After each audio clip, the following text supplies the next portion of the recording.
bloc i després ja la pausa. I en aquest cas canviem bastant de tema, amb la intervenció del Josep Fernández Trabal, que és doctor en Història Medieval i Premi Extraordinari de Doctorat per la Universitat de Barcelona. Ha desenvolupat la seva carrera professional com a enginyer a l'Arxiu Nacional de Catalunya, com a cap d'àrea del Fons Antic, i també ha estat coordinador del Pla Nacional d'Arxius i Gestió Documental del 2030, que és un dels grans plans culturals de la Generalitat, que es va presentar l'any passat. És nascut a Cornellà, però és veí d'Espanyola des de fa 30 anys, més de 30 anys. Des de la seva experiència ens presentarà i ens parlarà sobre la importància del paper dels arxius en la preservació i el patrimoni i de la memòria històrica. Gràcies, Josep. Molt bé, sencer, no? Moltes gràcies. Entrem en un altre terreny i perquè els arxius és una part menys visible, més feble, més fàcilment transportable. Una fàbrica es pot anar deteriorant, però estarà allà sempre, si no l'enderroca, no? I els arxius, doncs, sempre tenen un risc més gran. Però com Bert, per exemple, em volia preguntar què s'han fet dels arxius, però ja ho sé. Estan a l'Arxiu Nacional de Catalunya, una bona part. No tots, una part m'imagino que estan a Catalunya. Bueno, la meva intervenció aquesta mitja hora jo crec que primer hauria de fer un petit aclariment terminològic per després començar a parlar una mica de quina és la situació dels arxius històrics aquí a la ciutat, a Cerdanyola, i després el tema central, que serien els valors i reptes entès no solament com a problemàtica, sinó com a oportunitat dels arxius històrics. Clar, quan parlem d'arxiu històric, terminològicament ens referim tant al fons d'arxiu, al conjunt de documents que hem de conservar, que hem de preservar, que hem de salvar, com a la institució d'arxiu. Una institució d'arxiu, doncs aquests documents que formen un fons, d'entrada ja genèricament ja diríem són els de titularitat pública, que són els que sempre mereixen l'atenció prioritària de les institucions, i els documents privats. Això és important perquè aquí esteu als del grec, us dediqueu precisament en aquest àmbit. I aquí tinc alguna cosa que no funciona, ja diré. La institució arxius històrics, així visibles, acostumen a ser institucions antigues, o no tan antigues, que pertanyen a administracions, organismes amb mitjans i recursos. Qui té un arxiu històric només per l'arxiu històric com a institució d'arxiu, doncs ja hauríem d'anar al Ministeri de Cultura, amb tota la xarxa, a la Generalitat, amb l'Arxiu Nacional, els arxius comarcals, que no són només històrics, i alguns ajuntaments importants. Sabadell té un arxiu històric, que seria el més proper, Barcelona. Per tant, aquesta terminologia d'arxiu històric sempre, en el món local, jo crec que hem de parlar més d'arxiu municipal. L'arxiu municipal no deixa de ser una institució d'arxiu visible, amb un organigrama, amb un personal, imagino que amb uns recursos pressupostaris, que fan alhora d'arxiu històric i d'arxiu de l'administració. És el que tenim aquí a Cerdanyola, un arxiu municipal que és aquesta que té aquesta doble funció. Ara, un arxiu municipal que té un arxiu històric, doncs, realitza una sèrie d'activitats culturals, que potser la part més administrativa d'un arxiu municipal no li pertoca tant. Un arxiu històric té aquesta vessant cultural. Per llei, tots els municipis de més de 10.000 habitants han de tenir un arxiu municipal. Doncs aquí hi ha l'Enric Coto, que és el responsable d'arxius, que ens diria quins pobles de més de 10.000 habitants encara no tenen, però la gran majoria ja tenen aquesta institució, aquest arxiu municipal.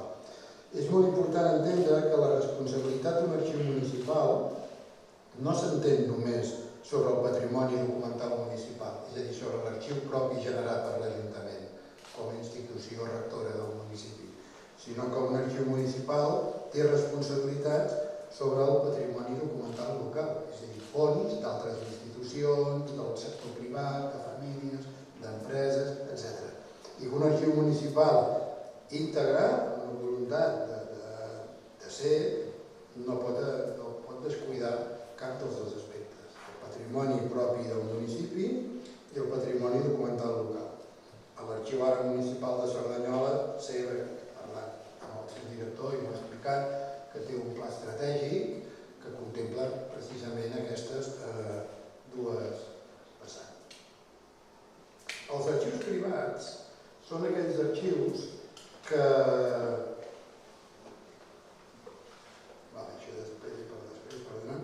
Són aquells que són de titularitat privada. Estem entrant en un altre món. Hi ha un fons documental que no estan generats per cap institució pública i que, d'alguna manera, és aquesta part del patrimoni documental més en risc de desaparició, de dispersió, perquè les institucions culturals públiques no són les seves titulars, tot i que poden exercir unes funcions. Segons la llei del patrimoni cultural català, els documents d'una persona jurídica que tenen més de 40 anys d'activitat ja formen part del patrimoni documental, l'arxiu d'una associació, l'arxiu d'una empresa. I els documents de més de 100 anys d'antiguitat que s'han estat produïts per una persona física, per una família, per exemple, també formen part del patrimoni documental. Aleshores, les administracions regulen els deutes dels propietaris, de quina manera es pot establir aquesta col·laboració, però és un terreny molt poc explorat, perquè preferentment les institucions públiques actuen sobre el seu propi fons, sobre el fons. És important entendre que estem parlant, quan parlem d'arxius privats, de documents textuals que es poden llegir, documents impresos, documents gràfics, en imatge, en sonor, també els moments actuals, els documents originats digitalment, i molts d'aquests fons privats, els del Greco ja veu, apleguen també publicacions periòdiques. Estem parlant de fons, de conjunts de documents, aquests privats, petits o grans, que inclouen una gran titularitat, una gran diversitat de suports i de formats. I això també complica l'actuació sobre aquests petits, sobre aquests fons. Ara entraré en un terreny una mica minat. Quines institucions han de plegar per llei els fons del patrimoni documental de titularitat privada?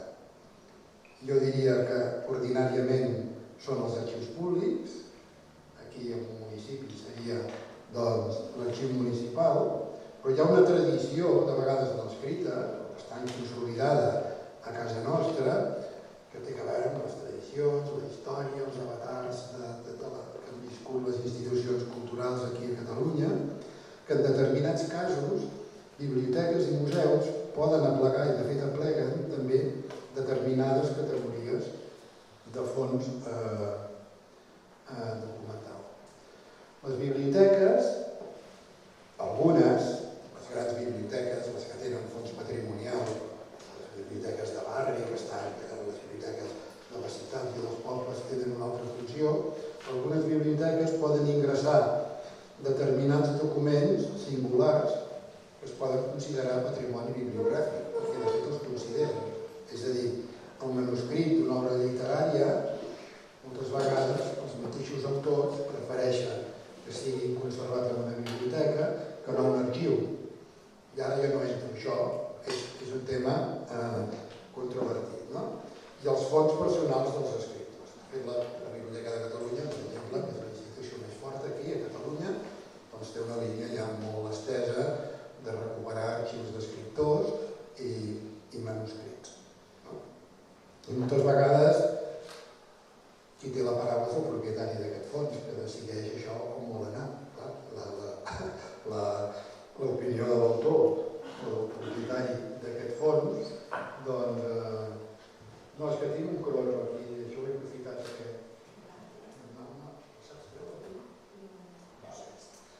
Doncs, això està consolidat. Els museus, de vegades, apleguen determinats fons que es consideren necessaris per a documentar i entendre el seu fons propi d'art, dels arxius dels artistes que ells tenen representats en els seus fons, o per fer més intel·ligible, o per completar, per complementar el discurs museístic de la pròpia institució. Això ha creat una certa de confusió que fa que en determinats llocs, jo crec que passa aquí i a tot arreu, passa a nivell nacional, passa en els pobles, per la història concreta que hi ha hagut en aquell lloc, no tots els fons documentals es troben a la llei. Jo, ja ho diré més endavant, crec que... No, és que això té un... Vale, no passa res.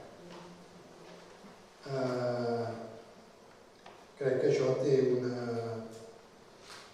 L'exigència mínima és que aquestes institucions treballin d'acord amb els mateixos manuals de pràctiques, tècnics, per fer la feina d'una manera, diguem, semblant o que no el museu faci uns catàlegs, que la biblioteca faci una, sinó que la part arxivística estigui on estigui, sigui tractada amb els paràmetres arxivístics.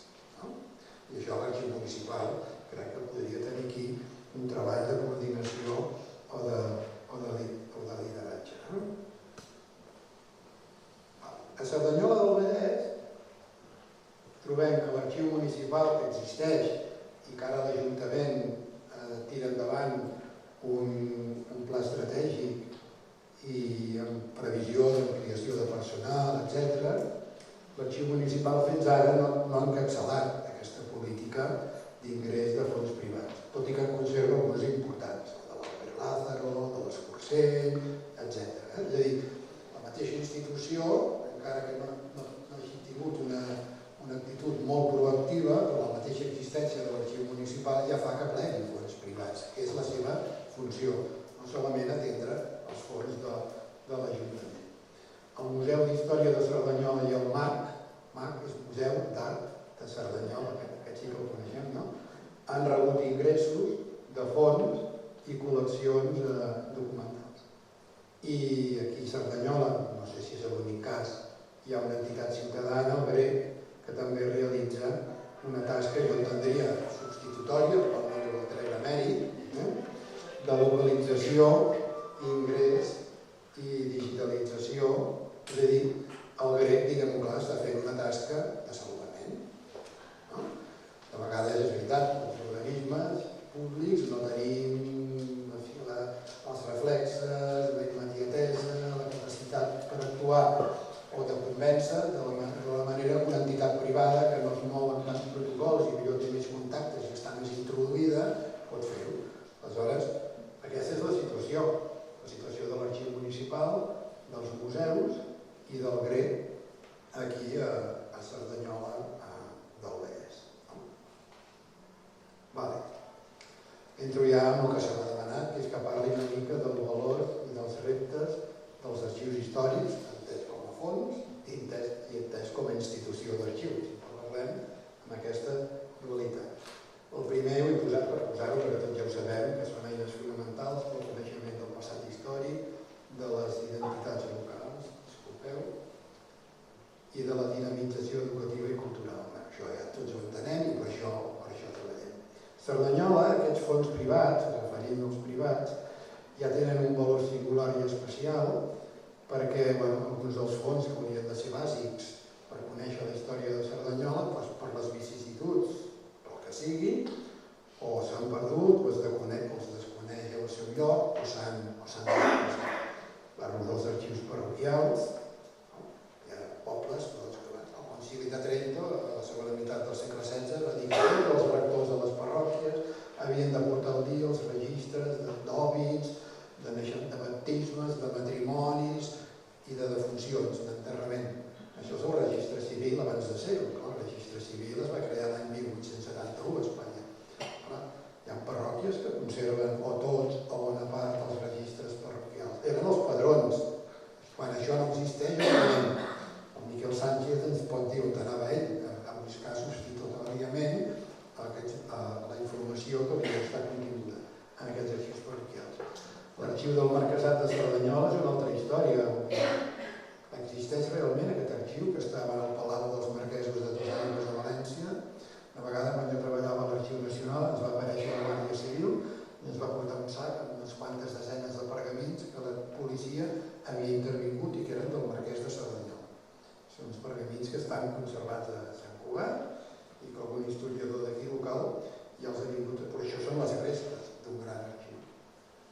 I de l'arxiu municipal medieval i modern, els llibres dels bagnes, els llibres de la universitat, del comú, que alguns pobles com Sabadell els tenen, a Cerdanyola han desaparegut.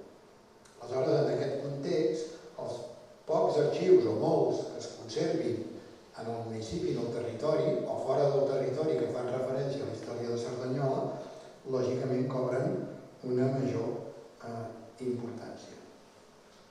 els arxius amplien des de noves visions dels fons públics, doncs són els produïts pels veritables protagonistes de la història, no? La gent que viu al poble, els negocis que tenen, els seus patrimonis, les activitats culturals, les festes majors, són uns fons privilegiats. Aquests fons privats, de fet, no contenen gaires dades seqüencials ni estadístiques. Per això anem a l'Ajuntament, on trobarem els padrons, on trobarem, jo què sé, les llicències urbanístiques, no? Però donen una visió també molt important, que durant molts anys ha estat molt descurada per els investigadors. De fet, molts d'aquests arxius que el grec està digitalitzant segurament transmeten trajectòries i experiències vitals de les persones, la seva vida familiar, les seves activitats, la seva obra creativa, si hi ha un escriptor, un músic, un col·leccionista, no? Ara bé, hem d'anar molt al tanto perquè contenen dades personals i íntimes. Això és molt important. Doncs, bueno, suposo que moltes persones que tenen documents del seu avantpassat, no? O no tan antic, tot el tema de la guerra, la memòria històrica, bueno, conserven cartes, escrits autobiogràfics, tot això té un valor insostenible. A banda de tota la informació sobre la guerra que podem trobar en un arxiu públic, o anem a l'arxiu militar de Segovia, o sigui, no? Bé, i ara anem a quins reptes i oportunitats. I quan anava a escriure els reptes em va venir al cap aquest trosset tret d'aquest llibre. Los folios de papel escrito se amontonan en los archivos que son más tristes que un cementerio, porque en ellos no entra nadie, ni siquiera el día del difunto. Això ho va escriure Orlando Tondera en La insoportable levedad del que vaig prendre nota. Bueno, molt exagerat, perquè és una obra literària, és el perill dels arxius històrics. En aquest moment de canvi social, tecnològic, accelerat, podem deixar els arxius històrics en un raconet, allà, algú els digitalitzarà, si els digitalitzem, algú se li acudirà ja no conservar els originals, és una mica el repte no passa a ser un cementerio, que no vaya nadie ni un dia.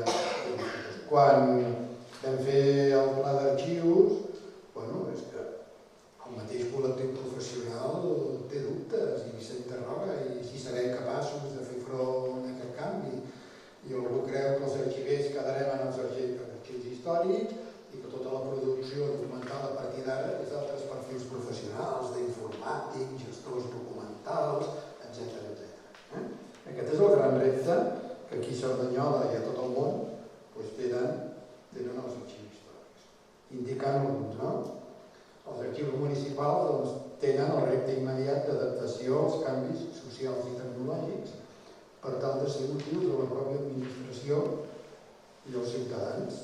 Aquest és un repte fonamental. Un arxiu municipal no ha de mirar enrere, ha de mirar endavant. I què en farem de tot això? I de quines polítiques, en quins recursos per seguir mantenint viu això de l'arxiu municipal. Té un principal repte i primer, que encara no està tancat, de plegament, tria, conservació i digitalització dels suports tradicionals, aquells que ja han acabat. Ja no hi ha documents en paper, ja no es fa fotografia química, els documents sonors també han canviat, tot està digitalitzat, però aquí tenim quilòmetres i quilòmetres de prestatges en paper, arxius especialitzats en fotografia des del segle XIX i XX, etc. Doncs aquest és el repte de conservar-ho d'una manera que després pugui ser útil. Un repte, per exemple, de digitalització. Qualsevol persona en el Google, a internet, en la pàgina de l'arcaiz.org, a l'Acadèmia Web, troba documents, llibres, quantitat de coses digitalitzades, però els padrons del seu municipi no estan digitalitzats. No? És una contradicció, no? Hi ha el repte de conservació dels documents nascuts digitalment, això que són els arxius electrònics, tothom parla d'això. Totes les trobades d'arxius, el 95% és per parlar d'això. El repositori, la indexació, el no sé què. Hi ha un repte de tenir presència i establir aliances en els camps de l'educació i de la gestió i valorització del patrimoni cultural local, doncs l'arxiu municipal ha de ser-hi. Jo crec, si existeix, doncs quina sort, no? Això no ho crec. Es pot valorar des de molts punts de vista, no? El repte de garantir l'accés, la transparència i la protecció de dades com a drets fonamentals dels ciutadans. Aquí ara cada cosa d'aquest seria un congrés. El repte de generar noves eines de descripció adaptades a l'entorn digital i a la immediatesa. Poso el nom de la meva besàvia al Google i amb una mica de sort em trobo una notícia. Va morir la guerra, doncs això, no? Això és el que demanden els ciutadans. Els ciutadans els hi complica molt els nivells de descripció, els catàlegs, els inventaris, aquelles bases de dades tan complexes. Bé, és el que hi ha, però s'ha d'anar adaptant a el que la gent realment demana. Els diferents tipus de públics, clar, no només ens adrecem als historiadors i als investigadors de la universitat o als grups que venen a fer un treball de secundària. Un arxiu municipal el fet d'esperar arribar a molts segments, a públics diferents, no? Per tant, ha de ser capaç de generar alguns productes més adequats als diferents perfils. Bé, en definitiva, un arxiu municipal té el repte de tenir visibilitat i presència en el seu entorn. No n'hi ha prou en tenir un edifici i posar arxiu municipal.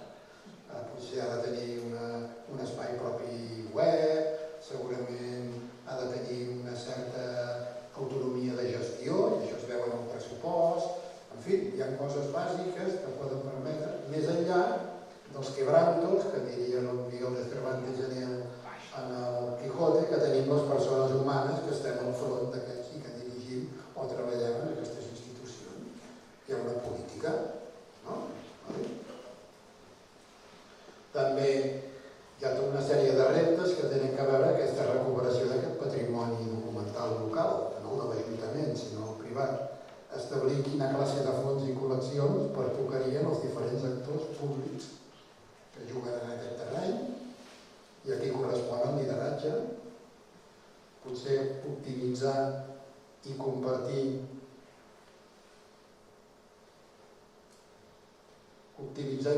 les infraestructures existents, al mínim no multiplicar-les ni duplicar-les, identificar els àmbits estratègics d'actuació, que pel que veig en el pla estratègic són aquests, els arxius rurals, els arxius de l'empresa i el comerç, els arxius del teixit associatiu, el de les personalitats i col·leccionistes, etc.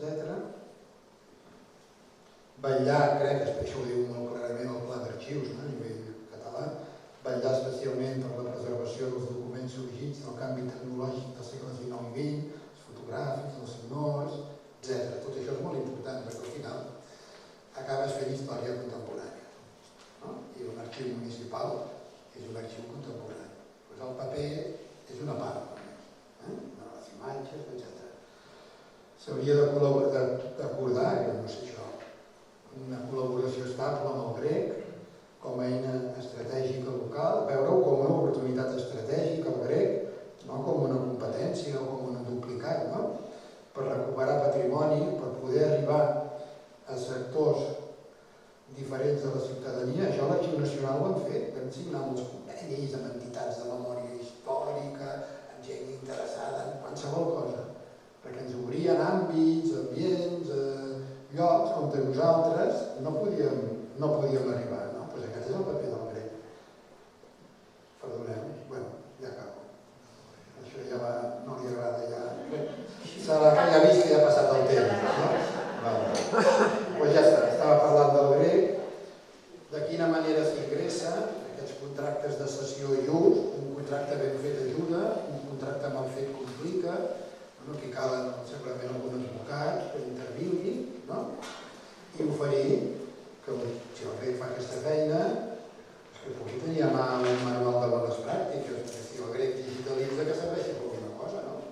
Perquè després resulta que aquest fons potser finalment passa a l'Ajuntament i tota la tasca que han fet els del grec no és aprofitada. Jo veig, hi ha un treball de col·laboració. Bé, ja està. Jo vaig posar unes conclusions que estan aquí. aquí 4 temes fonamentals per acabar. Aquí a Cerdanyola, primer, seria fomentar el treball cooperatiu entre els diferents actors públics i privats que es dediquen a plegar el patrimoni documental, fomentar el treball cooperatiu, consolidar el lideratge de l'arxiu municipal, en aquest terreny del patrimoni documental, normalitzar la cooperació amb el GREC i qualsevol altra entitat que es dediqui a això, i una cosa molt bàsica, que és aquesta necessitat de generar la confiança dels ciutadans, que confiïn, que pensin, que vegin, que aquell patrimoni que tenen, que cedeixen, és cuidat i se'n fa un bon ús, i que coses de les diferències, el que passa en els pobles, les diferències entre grups i tal, doncs que primi l'interès públic en una institució que generi confiança, que seria l'arxiu municipal. Doncs ja està, moltes gràcies.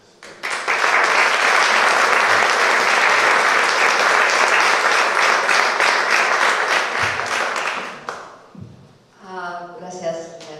Tenim temps per un parell de preguntes.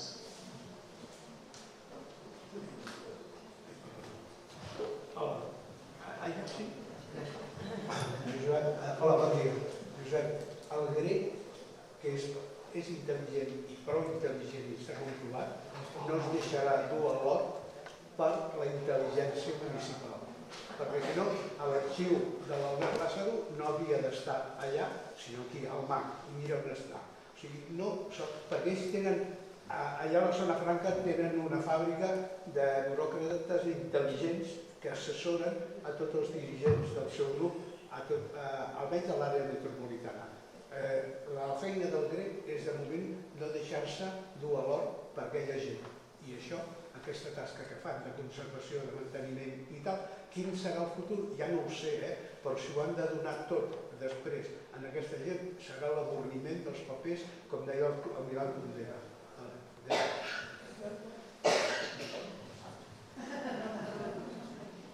Alguna pregunta més? Ja tancarem aquest primer bloc. Aquí hi ha una...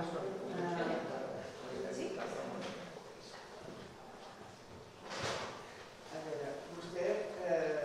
Vostè ja tot. A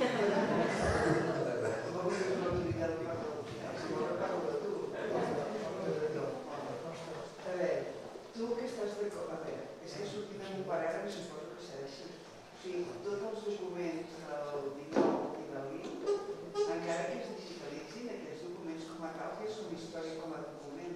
És a dir, es poden arribar a destruir, pregunto, perquè els útils, aquesta és una pregunta. I l'altra, perdoneu perquè és que jo soc del segle XX i no soc, que no soc com ho vaig dir una vegada, no sé qui, però no se sent. No se sent? Serà millor que no se sent. Clar, si entrem en el món digital, això és un món que no s'acaba.